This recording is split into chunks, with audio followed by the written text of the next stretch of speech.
इनके मंत्रियों की स्थिति यह है कि 10-10 हजार रुपए भी अगर कोई लेकर के आता है तो अंदर वाले कमरे में बैठाते हैं।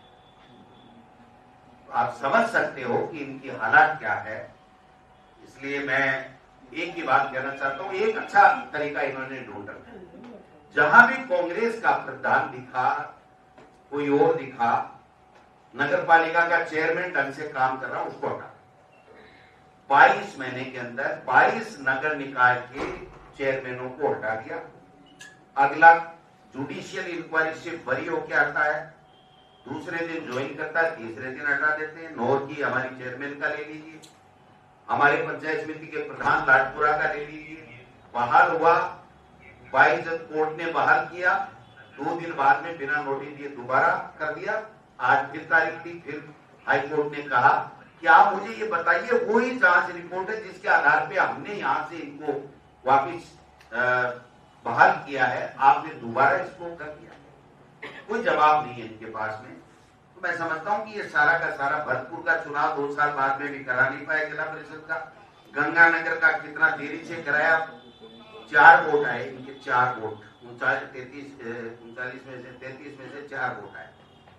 और बीकानेर पंचायत समिति का जो एक नया खेला है जो आप सबके सामने मैं बताना चाहता हूँ, 8 महीने हो गए चुनाव नहीं करा रहे। चुनाव का शेड्यूल निकला, सीएमओ के आदेश के ऊपर वहां के सरकारी वकील ने जिला कलेक्टर को यह लिख के दिया कि कोर्ट में बहस होगी, स्टे तो नहीं मिला, लेकिन जज ने मुझे मौखिक चेंबर में कहा है कि अभी चुनाव मत कराना, कुछ भी फैसला मैं दे सकता हूं। और उस चिट्ठी के ऊपर आज तक चुनाव रुका हुआ है। आज तक कोर्ट ने कोई स्टे नहीं किया। 2 महीने से ज्यादा इस वाकये को हो गए। मैंने जिला कलेक्टर से बात की, सर मैं क्या कर सकती हूँ, जैसा ये सरकारी वकील ने लिख के दिया मैंने चुनाव आयोग को भेज दिया। मैंने पहले वाले चुनाव आयुक्त महोदय को कहा आप जानते हो साहब मैं क्या कर सकता हूं, मेरा तो समय ही कम बचा है। नए वालों से बात किया, मैंने कलेक्टर से रिपोर्ट मंगवाई है, कलेक्टर की रिपोर्ट आ नहीं रही है। अब आप बताओ ये क्या तमाशा चल रहा है। इसलिए मैं निवेदन करना चाहता हूं, ये एसआईआर के माध्यम से वोट चोरी करना चाहते हैं और वोट चोरी करके ये सरकारें बनाना चाहते हैं, चाहे नगर निकाय पंचायती राज की हो।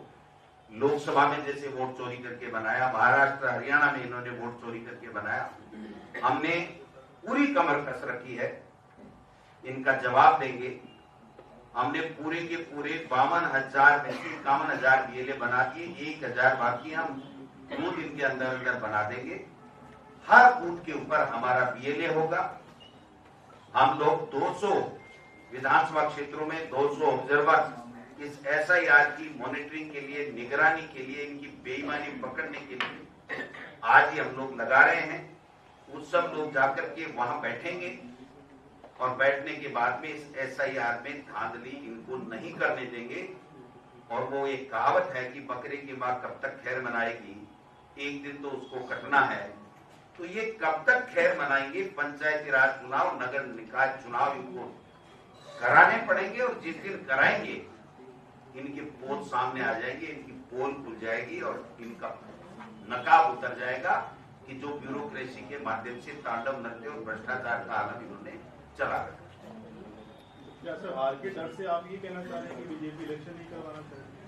तो 100% इनकी आईबी रिपोर्ट भी कह रही है, इनके एमएलए कह रहे हैं, इनके मंत्री कह रहे हैं और मुख्यमंत्री खुद कह रहे हैं कि भाई रिजल्ट आएगा तो मेरा पत्ता कट सकता है, इसलिए कम से कम ये पंचायत चुनाव और नगर निकाय चुनाव मत कराओ। वरना आप मुझे बता दो कि एक राज्य एक चुनाव का आज तक कोई सर्कुलर, कोई पन्ना, कोई मीटिंग, कोई कमेटी, परिसीमन ये पहले भी करा सकते थे।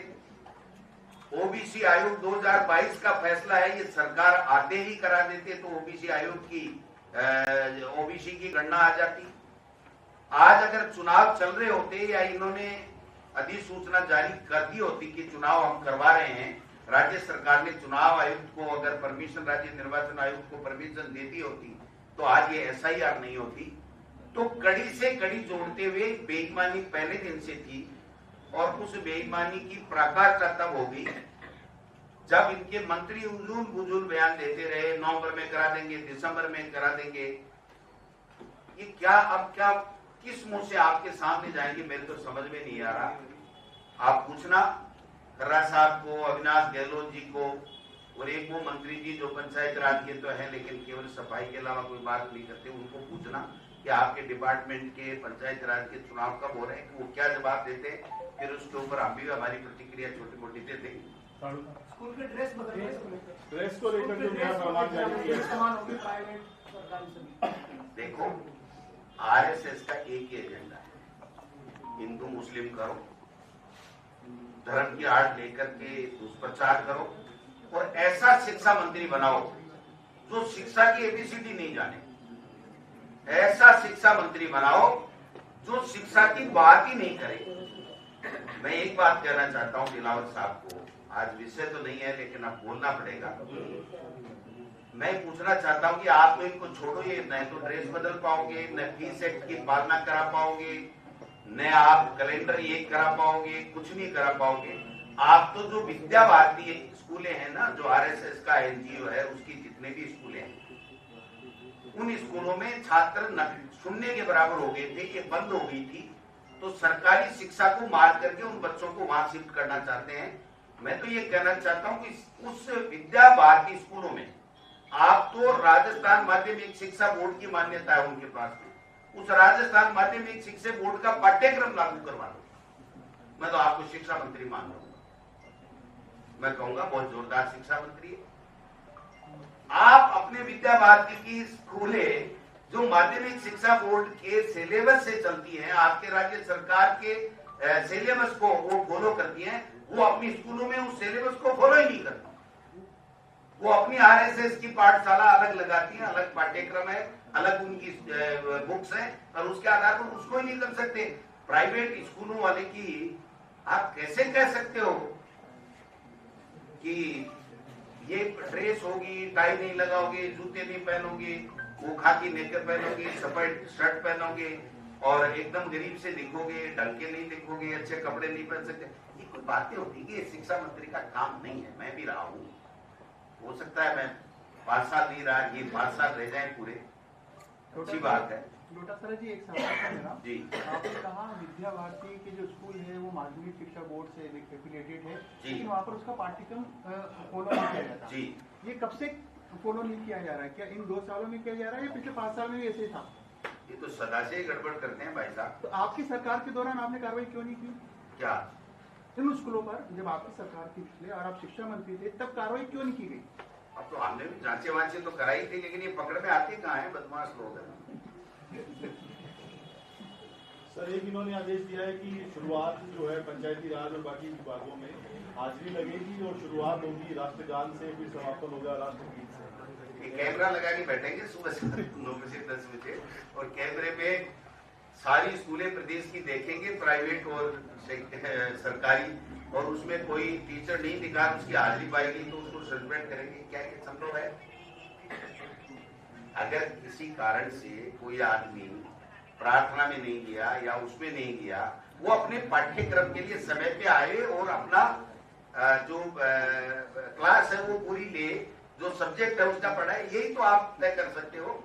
आपने स्कूलों में, सरकारी स्कूलों में 6 महीने तक तो दी नहीं, आपने किताबें नहीं दी, और उसके बाद में टीचर नहीं है, ट्रांसफर कर रहे हो पैसे ले लेके, धड़ा आजा 50,000 से चालू आधा 2.5 लाख तक की तो रेट पहुंच गई।